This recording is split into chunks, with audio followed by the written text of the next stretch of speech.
Alors, on se retrouve pour une petite vidéo actualité mercato du côté de Barça parce que les gars, il y a pas mal d'actualités mercato pertinentes à présent du côté de Barça.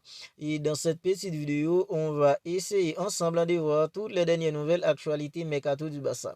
On commence tout de suite par le Barça et Jules Koundé ont fait des bons progrès dans les discussions pour un renouvellement du contrat et il est maintenant proche d'un accord. Les relations entre son entourage et le club sont très positives et le latéral français bénéficie d'une confiance absolue de la part du club.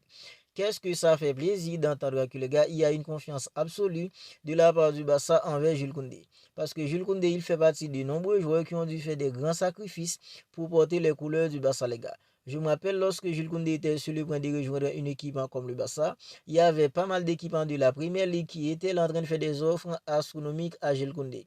Mais les gars, puisque son rêve c'était de jouer pour une équipe comme le Barça, il a refusé toute autre offre en venant en fait d'Angleterre. Il avait préféré de venir au Barça, les gars. Je me rappelle, il y a une équipe comme Chelsea qui avait proposé beaucoup plus d'argent à Jules Koundé. Il avait proposé beaucoup plus d'argent à Jules Koundé, les gars, mais lui, il voulait qu'une chose à ce moment-là. La seule chose qu'il voulait, c'était de rejoindre une équipe comme le Barça. Il avait refusé d'aller à Chelsea et gagner beaucoup plus d'argent pour rejoindre une équipe comme le Barça. Mais les gars, c'est déjà 3 saisons passées pour Jules Koundé au Barça, bientôt 4 saisons. Et dès sa toute première saison, les gars, Xavi Hernandez, qui était le coach du Barça à ce moment-là, l'a converti en tant que latéral droit. Mais les gars, depuis sa conversion au poste d'arrière droit, on ne peut pas reprocher beaucoup de choses à Jules Koundé. C'est vrai, de base, c'est un joueur qui a été formé en tant que défenseur. Mais lui, il a les capacités, les gars, pour bien assumer ce que les entraîneurs lui demandent de faire en tant que latéral droit. Mais les gars, la saison qui vient de se terminer, Jules Koundé, il était tout simplement au top en presque toute la saison, à part au moment où il s'est blessé. Mais les gars, Jules Koundé, à présent, il est sur le point de prolonger son contrat avec le Barça et on nous dit qu'il y a en fait des bons progrès qui ont été faits dans les discussions pour le renouvellement du contrat de Jules Koundé au Barça. Et on nous dit aussi que les gars, les relations entre son entourage et le club sont tout simplement positives. Et les gars, il bénéficie d'une confiance absolue de la part du Barça. Et les gars, j'ai envie de vous dire que c'est bien mérité parce que Jules Koundé, il fait partie de nombreux joueurs qui ont dit en fait sacrifier beaucoup d'argent, les gars, pour venir porter les couleurs d'une équipe comme le Barça. Et il y a Fabrice Romano qui dit aussi en le Barça.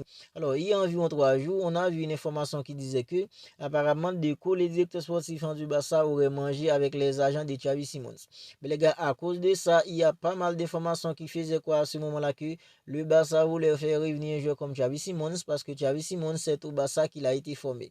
Et comme je disais, les gars, en fait, lorsque j'avais vu l'info, je disais que le Barça n'a pas besoin d'un joueur comme Xavi Simons. Parce qu'à présent, les gars, le Barça a tellement de milieux de terrain de qualité.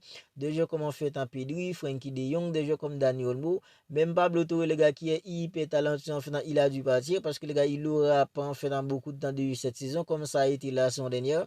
Mais les gars, le Barça n'a pas besoin d'un joueur comme Xavi Simons. Il y a en fait un Fabrice Romano qui dément toutes les informations faisant quoi que apparemment le Barça voulait faire en fait un revenir Xavi Simons. Mais les gars, il y a Fabrice Romano qui nous dit qu'il n'y a aucune négociation entre le Barça et Xavi Simons. Et il y a le quotidien Arsenal qui nous dit que la prolongation de Frenkie de Jong au Barça, c'est un casse-tête. Parce que les gars, apparemment, le Barça souhaite négocier une prolongation de contrat pour Frenkie de Jong, mais le Barça ne sait pas à qui s'adresser.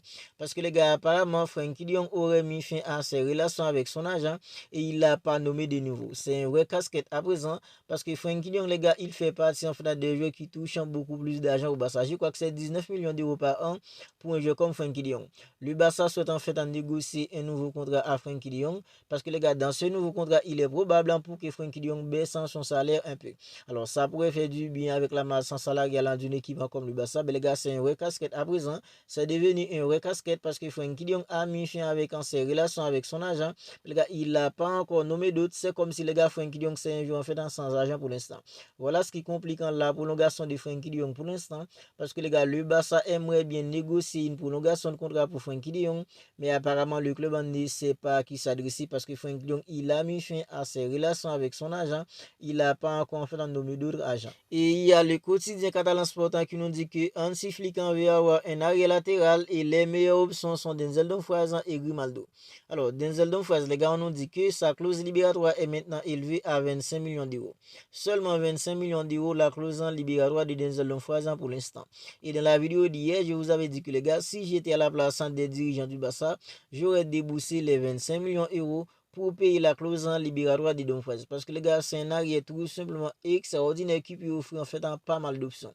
Parce que les gars, le Barça n'a pas vraiment déboursé d'argent sur ce mercato d'été. Parce que les gars, lorsqu'on nous a dit que le Barça était bien placé pour payer la clause libératoire de Nico Williams, le Barça avait déjà payé la clause libératoire de Joan Gassa qui était élevée à 25 millions d'euros. Le Barça était sur le point de débourser plus de 60 millions d'euros pour payer la clause libératoire de Nico Williams. Mais les gars, c'est l'inscription de Nico Williams qui était incertaine. Mais les gars, le paiement fait dans sa clause libératoire, le Barça était prêt à le payer, les gars. Mais pour l'instant, les gars, le Barça n'a pas en fait déboursé cet argent parce que les gars, Nico Williams, il a décidé de prolonger pour 10 ans à l'Athletic en Bilbao. Et les gars, le Barça a recruté Marcus Rashford, mais c'est sous forme de prêt. Quand on regarde bien, les gars, le Barça n'a pas vraiment déboursé d'argent. Mais les gars, les 60 millions d'euros que le Barça allait débourser pour payer la clause en libératoire de Nico Williams, si j'étais bien à la place des dirigeants du Barça, alors j'aurais en fait déboursé les 25 millions d'euros pour payer la clause en libératoire de Denzel Dumfries parce que les gars, c'est tout simplement un arrière droit incroyable et on nous dit que les gars, le Barça s'intéresse aussi à un joueur comme Grimaldo parce que les gars, si c'est pas Dumfries, ce sera en fait un Grimaldo. Grimaldo, c'est un international en fait espagnol qui évolue au Bayer Leverkusen. Mais les gars, c'est plutôt un arrière gauche, un joueur comme Grimaldo. On ne sait pas comment ça va se passer. Mais les gars, l'essentiel de l'information est que Hansi Flick, il va y avoir un arrière latéral, les gars, pour la saison qui arrive. Et on nous dit que les meilleures options à présent sont Denzel Dumfries et un joueur comme Grimaldo.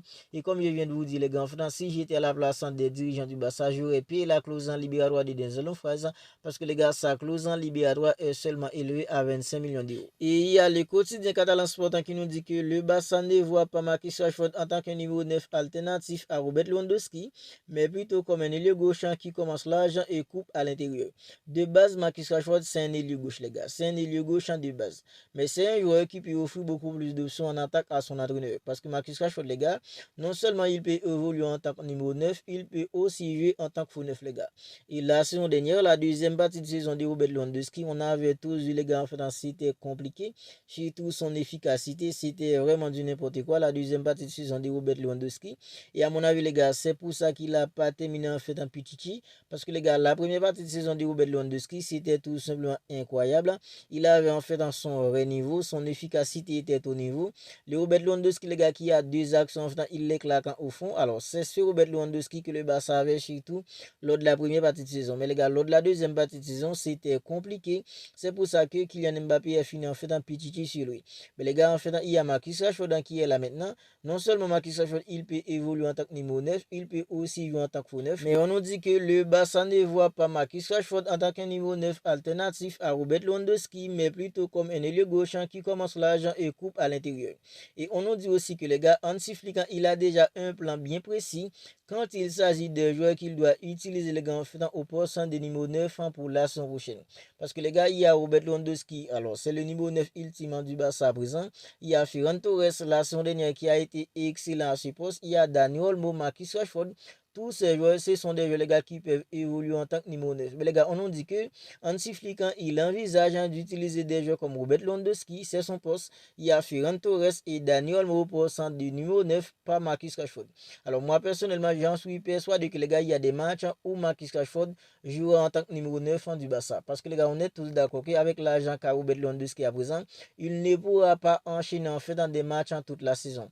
Il y a des matchs où Robert Lewandowski en fait sera sur le banc parce que les gars, Lewandowski, on doit le faire reposer les gars pour l'utiliser dans les grands rendez-vous. Mais on nous dit que Hansi Flick, il a déjà un plan bien précis en tête quand il s'agit des joueurs qu'il va utiliser en tant que numéro 9 du Barça pour la saison qui arrive. Parce que les gars, on nous dit que Hansi Flick, il envisage d'utiliser des joueurs comme Robert Lewandowski, Ferran Torres et Dani Olmo pour du numéro 9, mais non Marcus Rashford. Alors, vous n'hésitez tout simplement pas à me dire ce que vous en pensez de tout ça dans les commentaires.